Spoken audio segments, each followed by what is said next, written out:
Madam చెప్పండి, నిన్న ఎంగిలిపూల బతుకమ్మను మరి ఎంతో ఆడంబరంగా మీరు ఆడుకోవాలి. మరొకసారి కూడా 10 ఏళ్ల తర్వాత కాంగ్రెస్ ప్రభుత్వం అధికారంలోకి వచ్చింది.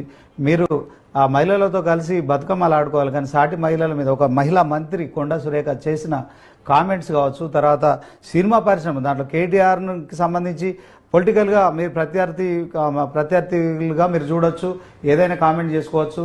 దాని పట్ల అతను ఎలా స్పందించారు, దాన్ని ఎవరు కాదన్నారు. ఒక మహిళ అయి ఉండి మరొక మహిళ మీద చేసిన కామెంట్స్ మరి ఇప్పుడు దుమారం లేపుతున్నాయి. దీన్ని మీరు ఎట్లా చూస్తారు?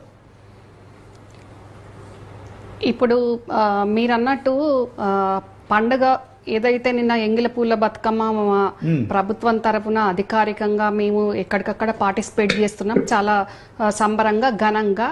మరి అదే పండుగకు 2 రోజుల ముందు ఏ పార్టీ వాళ్ళైతే మాట్లాడినరో, ట్రోలింగ్ చేసినరో, మరి ఒక మహిళా మంత్రి, ఒక ఆడబిడ్డ, ఒక రాజకీయ అనుభవజ్ఞ ఉన్న తెలంగాణ ఆడబిడ్డ, మరి ఆమెను ఏడిపించడం, ఆమెను బాధించడము, ఒక అధికారిక ప్రోగ్రామ్ లా ఆమె పార్టిసిపేట్ చేసిన దానికి తమ్ముని వరుస ఉన్నాయన తోటి ఏం ట్రోలింగ్ అండి అది?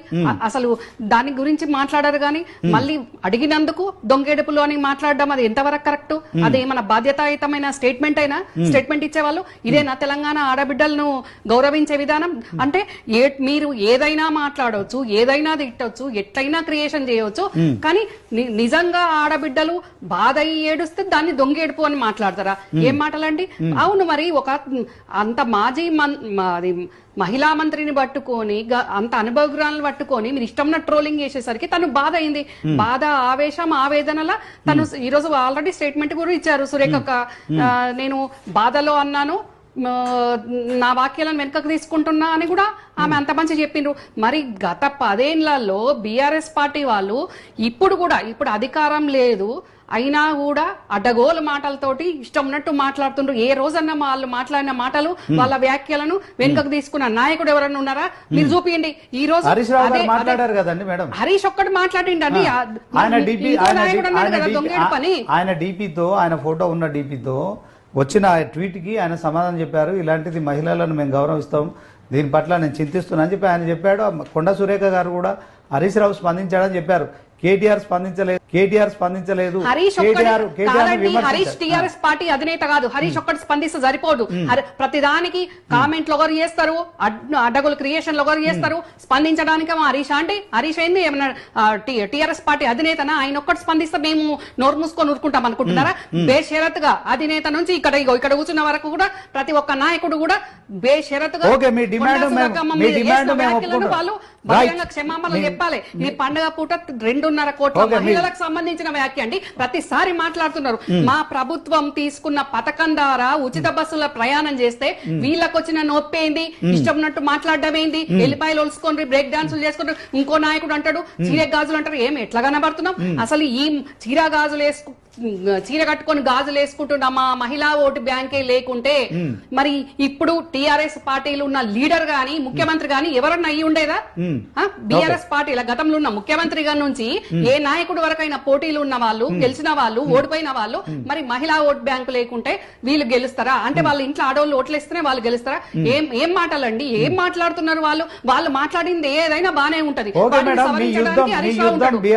వాళ్ళు మాత్రం వ్యాఖ్యలు వెనకకు తీసుకోరు. కానీ ఈ రోజు మా కొండా సురేఖ డెఫినెట్ గా వ్యాఖ్యలు నన్ను బాధ పెట్టిండ్రు. ఆ బాధల, ఆక్రోశం, ఆవేదనలో నేను మాట్లాడినా ఆమె మంచిగా స్టేట్మెంట్ ఇచ్చిండ్రు. దానికి ఇంకా హర్షించాలి. మేడం, మీరు బీఆర్ఎస్ పై యుద్ధం ప్రకటించండి.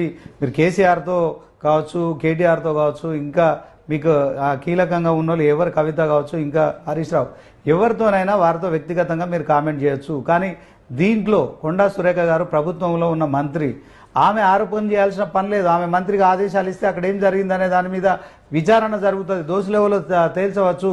ఆమె రేవు పార్టీలని, మత్తు పదార్థాలు అని చెప్పి సినిమా రంగాన్ని లాగడం, అందులో మరి ఆ అక్కినేని కుటుంబం నుంచి విడిపోయి విడాకులు తీసుకొని పోయిన సమంత అనే ఒక ఒంటరి మహిళ, ఆమె ఒక హీరోయిన్, స్వశక్తిగా మరి ఒక హీరోయిన్ గా ఎదిగింది. ఆమెను ఈ రాజకీయాల్లోకి లాగడం కావచ్చు.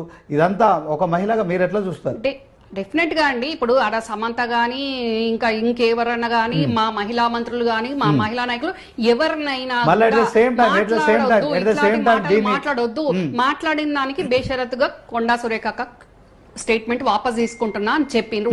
కానీ మరి ఇంతవరకు వీళ్ళు బీఆర్ఎస్ పార్టీ సినిమా అధికారంలో ఉన్నప్పుడు నన్ను మాట్లాడి శ్రీనివాస్ గారు అధికారంలో ఉన్న 10 సంవత్సరాల వాళ్ళు అట్లనే అడ్డగోలు మాట్లాడిను అధికారం దిగిపోయి 10 నెలలు అయితే కూడా ఇంకా అధికారంలో ఉన్న మన భ్రమల్లా ఇప్పుడు కూడా అడ్డగోలుగా మాట్లాడుతారు అంటే వాళ్ళు ఏదైనా మాట్లాడవచ్చు వాళ్ళు మాట్లాడితే కరెక్ట్ మేము మాట్లాడితే రాంగ్ అండి మేము మాట్లాడిన దానికి ఏ మంత్రి అయితే మాట్లాడిందో ఆవిడ స్టేట్మెంట్స్ వెనుక తీసుకున్నారు మరి మీరు తీసుకుంటారా ఇంకా రేవు పార్టీలు అన్నారు అది ఇన్నారంటే ఇంతకంటే దారుణమైన మాటలు చాలా అన్నారు బీఆర్ఎస్ పార్టీలో ఉన్నారు మాకెవరి మీద వ్యక్తిగతం లేదండి మీ పేర్లు పెట్టి ఎవరి మీద వ్యక్తిగతంగా మాట్లాడము సిద్ధాంత ప్రకారమే మాట్లాడతాం మా కాంగ్రెస్ పార్టీ ఐడియాలజీ ప్రకారమే మాట్లాడతాం మేము అట్లనే విమర్శిస్తాం విమర్శను కూడా మంచిగా విమర్శిస్తాం కానీ ఇట్లా అడ్డగోలుగా ఆడవాళ్ళని నడిపించే విధంగా దరిద్రంగా మాత్రం మేము విమర్శ ఇప్పటికీ బీఆర్ఎస్ పార్టీ వాళ్ళు అధికారంలో ఉన్నారనే భావనలో ఉన్నారంటారా మీరు ఇంకా ప్రతిపక్షంలో ఉన్నారా మరి మేము లేమండి మేము పక్క అధికార పక్షంలో ఉన్నాం ప్రజాపాలన చేస్తున్నాం ప్రజల పక్షాన ఉన్నాం కానీ వీళ్ళు ఇంకా అధికారంలో ఉన్నాము అన్న భ్రమలలో ఉండి ఆడబిడ్డను ఇంటి ఆడబిడ్డ లేదు